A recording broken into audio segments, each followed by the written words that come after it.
박영호가 먼저 산다 시간입니다. 요즘 같은 시장 속에서 점점 더 변동성이 커지는 가운데 어떻게 주 후반 전략 가져가면 좋을지 박영호 위원님과 함께 이야기 나눠보겠습니다. 주식명가 MTNW 박영호 어드바이저와 함께합니다. 어서 오세요. 네, 안녕하세요. 네, 위원님 이번 주 참 폭풍 같은 한 주, 전쟁 같은 한 주였습니다. 그런 만큼 또 위원님과 금요일에 함께하게 돼서 더욱더 다행이다라는 생각이 드는데요. 자, 다음 주 전략 저희가 어떻게 세워야 될지 첫 번째로 질문 드리겠고요. 네. 그리고 CS 윈드를 필두로 해서 최근에 또 풍력주들이 다시 탄력을 받고 있습니다. 그 다음 스텝으로 우리가 또 뭘 보면 좋을까? 이 부분까지 함께 들어보면 좋을 것 같은데요. 네. 사실 이번 주에 시장이 변동이 이렇게 컸던 거는 제가 주식시장에 상당히 오랫동안 있었는데 예. 처음 겪어보는 일입니다. 이전에 지수가 이렇게 급변동이 있을 때는 어떤 이슈라든지 사유가 있었거든요. 뭐 9.11이라든지 이런 것들이 있었는데 이번에는 그렇게 끝난 다음에 나중에 그 사후 약방문이라고 엔캐리 청산 때문일 거다라는 얘기들을 했거든요. 사실 그렇지 않다면은 지금 이렇게 주가가 정말 10% 이상 급락하기에는 상당히 어려웠던 장인데 그래도 어느 정도 회복은 하고 있지만 아직까지 좀 부족한 상황이다라고 말씀을 드립니다.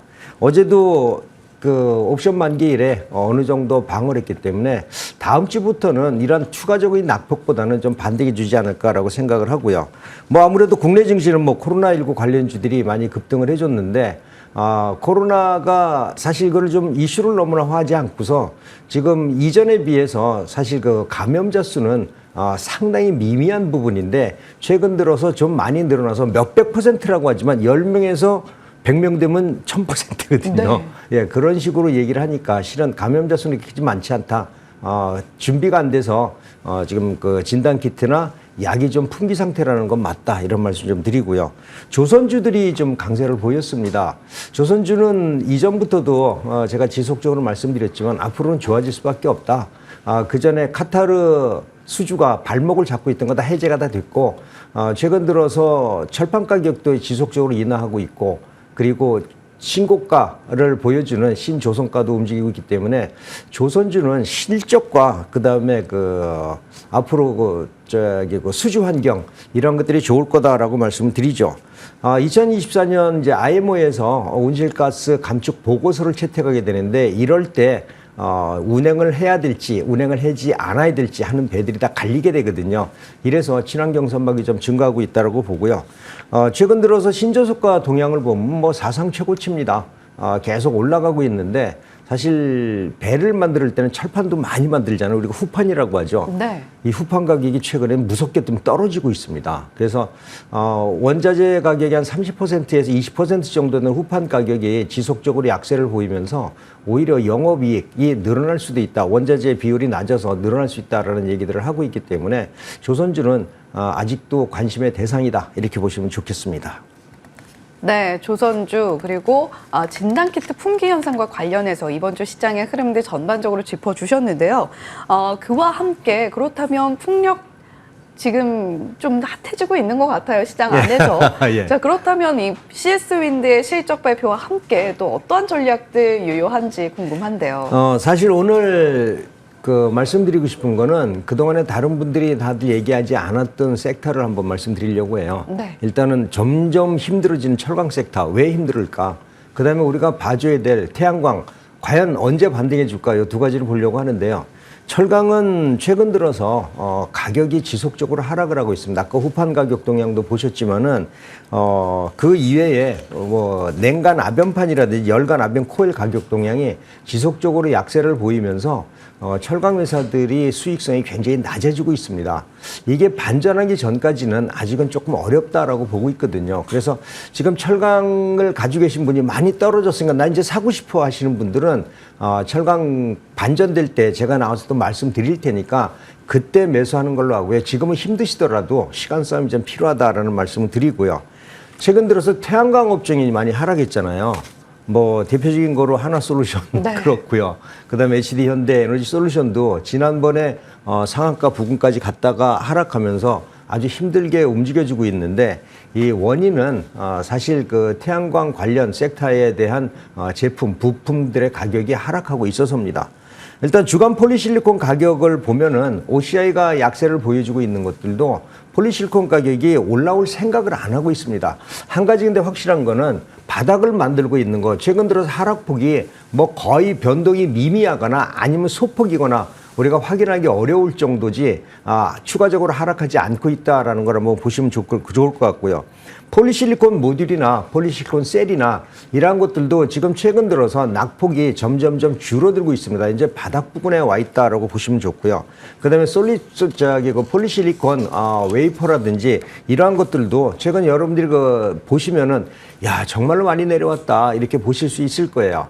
지금 사실 공급 과잉은 어디에서 시작이 됐느냐? 중국에서 시작이 됐는데 미국이 그 관세를 인상을 하면서 야 급하게 팔아야 되겠다라고 해서 아시아 쪽을 통해서 가고 있는데 사실 아시아에서도 지금 갈 자리가 별로 없거든요. 유럽도 마찬가지고. 그래서 지금 감산을 하고 있습니다. 지금 중국 쪽에서 감산을 하고 있는데 이 감산 효과가 재고가 줄어드는 효과까지 나올 거다라는 생각이 좀 들어서 아마 제가 봐서는 이렇게 보시는 게 좋을 것 같다는 생각이 듭니다.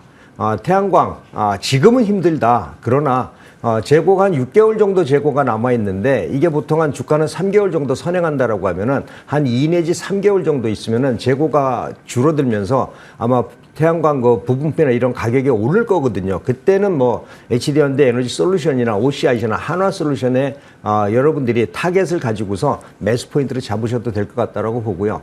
아마 10월 정도 되면은 미국 그 대통령 선거에 판세가 좀 나오지 않을까. 그랬을 때 해리스가 우위가 된다면은 신재생 에너지 관심 있게 여러분들이 보시면 좋겠다라는 말씀 드리겠습니다. 네, 지금 실적 이슈와 그리고 미국 대선 이슈가 맞물려 있는 신재생 에너지 섹터입니다. 그런 가운데 이제 풍력이 조금씩 움직이고 있으니 태양광은 언제 움직일까? 이러한 궁금증 박영우 의원님께서 아주 샅샅이 살펴주신 것 같고요. 철강 관련해서는 반등이 나올 때 또 방송에서 언급을 해주시겠다고 하니까 그 부분까지 한번 기대해보면 좋을 것 같습니다. 자, 그렇다면 지금 위원님께서 보시기에 시장에서 움직임이 뜨거운 종목들 어떤 것이 될 것이냐 저희가 살펴보면 좋을 것 같은데요.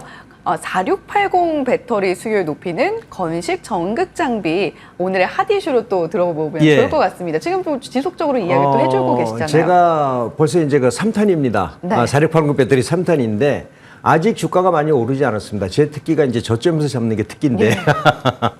2차 전지를 다른 거를 보기에는 좀 어렵거든요. 그렇지만 4680 배터리는 여태까지 테슬라만 하고 있던 시장에서 우리나라에서 진출을 하는 겁니다. 그러니까 신규 시장이 생기는 거기 때문에 기존 배터리와는 차원을 다르게 보셔야 된다라는 거죠. 기존에 있는 것보다도 여기 관련된 회사들이 실적이 늘어난다는 거, 신규 시장 진입이라는 점에서 4680 배터리를 테슬라가 올해 50% 정도 증설을 하겠다라고 하고요. 그 다음에 4680 배터리를 현재 생산을 제대로 못하니 LG 에너지 솔루션 보고 만들어 달라고 해서 아마 8월 중에 공급한다는 건 공공연한 사실이다라고 보시면 좋을 것 같아요.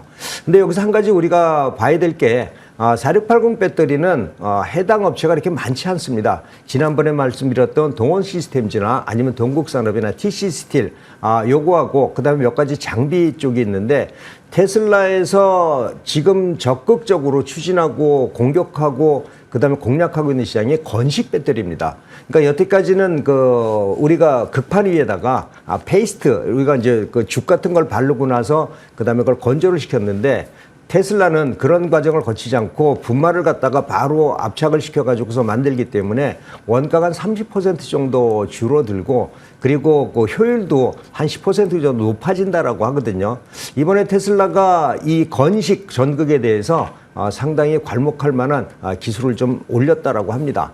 현재 LG 에너지 솔루션에서 공급하는 거는 건식이 아니라 습식 전극인데 아마 테슬라에서도 이제 건식에 대해서 LG 에너지 솔루션도 요구를 할 거다라고 봅니다.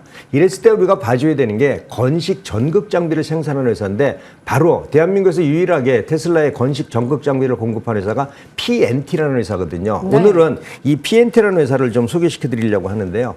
PNT는 2차 전지 전극 장비 전문 기업이고요. 건식 전극 공정용 장비를 생산하고 있습니다. 4680 건식 전극용 장비를 테슬라에 공급 계약을 계약을 체결을 했고요. LG 에너지 솔루션도 건식 전극을 개발하고 있기 때문에 LG 에너지 솔루션에서도 공급을 할 확률이 상당히 높습니다. 그래서 4680 지금 얼마 전에도 그 파우치백들이 이번에 화재가 나면서 중국 배터리 문제도 있었지만 지금 화재에 그나마 안전하다고 하는 게 캔 타입이거든요. 네. 그래서 앞으로 자동차 회사들이 캔 타입을 많이 사용할 확률이 높습니다. 이랬을 때 필요한 게 이 건식 공정이라든지 그 4680 관련주다라고 보시면 좋을 것 같고요. 그래서 4680 건식 장비 수요가 증가할 전망이고요. 지금 봐서는 앞으로 좋아질 것 같은데 지금 PER이 한 9 정도밖에 안 되거든요. 그래서 주가도 높은 편이 아니다. 여러분들이 보시면 좋을 것 같습니다. 네. 오늘 또 종목으로 PNT를 말씀을 해주셨습니다. 4680 배터리 관련해서 우리가 사실상의 3탄으로 만나보고 있는 오늘인데요. PNT의 주가도 상당히 지금 많이 낮게 내려와 있는 만큼 우리가 먼저 산다라는 코너 제목에 적합한 종목이 아닐까 싶습니다. 가격 전략 어떻게 가져가 볼까요? 네, 그동안에 좀 올랐다가 많이 지금 하락하고 있는데 이제 추가 하락보다는 기술적 분석으로 보더라도 저점을 만들고 있거든요. 최근에 급락 과정에서도 바로 회복을 보이면서 상대적으로 강하다라고 보시면 좋을 것 같은데요. 1차 목표가에는 이전 고점 중간 정도 되는 65,000원 정도 설정해 드리고요. 지지 이탈가는 45,000원 정도 설정해 드리는데 지금 모든 국면을 보더라도 반등 포인트다라는 점을 여러분들이 인식하시면 좋겠습니다. 네. 이렇게 변동성이 큰 시장에서는 저평가 종목들 우리가 지켜보자라는 이야기도 있는데 거기에 모멘텀까지 확실하게 들어있는 PNT 가격 전략 함께 챙겨가시면서 지켜보시면 좋을 것 같습니다. 지금까지 주식명가 MTNW 박영호 어드바이저와 함께했습니다. 오늘 말씀 고맙습니다. 네.